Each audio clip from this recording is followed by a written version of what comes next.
Only about 1 in 5 train services across England, Scotland and Wales is expected to run today as rail workers take part in their latest walkout. More than 40,000 Rail, Maritime and Transport Union members and Network Rail are striking, with people being urged to avoid travelling unless necessary.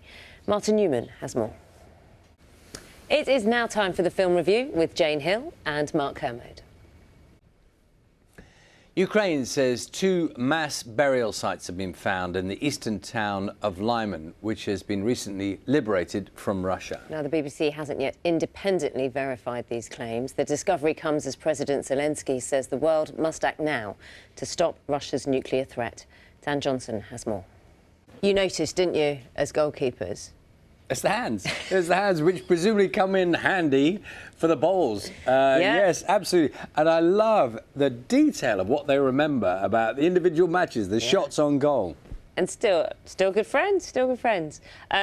Big hands, Matt? I don't think so. You noticed, didn't you, as goalkeepers? It's the hands. It's the hands, which presumably come in handy for the bowls. Yes, absolutely. And I love the detail of what they remember about the individual match. The story. This is Brighton and Hove Albion and the goalkeepers. I have. Familiar with this story? I have, but I'll let you tell it. Well, it's an extraordinary story. So, 2 of the best goalkeepers in the country, both wrestling over the same jersey. This is at Brighton and Hove Albion, and we're talking about the 1950s.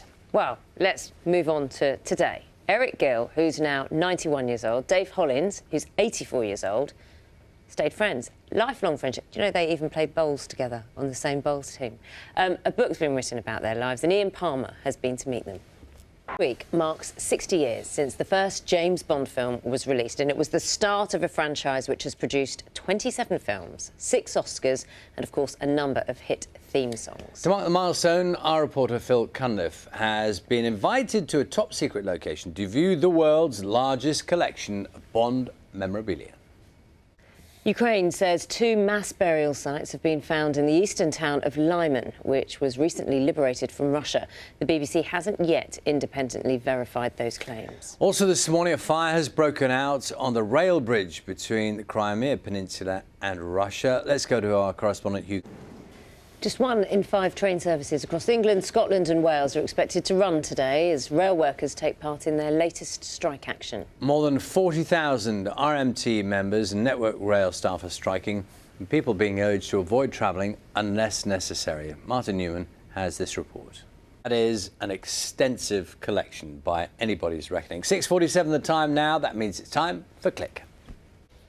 Funeral services will take place for 36 people who were killed in an attack on a nursery school in Thailand. Most of those who died were children aged between 2 and 4 years old. The King of Thailand has offered to pay for the funeral expenses as part of the burial rituals. Water from the Royal Palace in Bangkok will be poured over the bodies. Let's talk now to our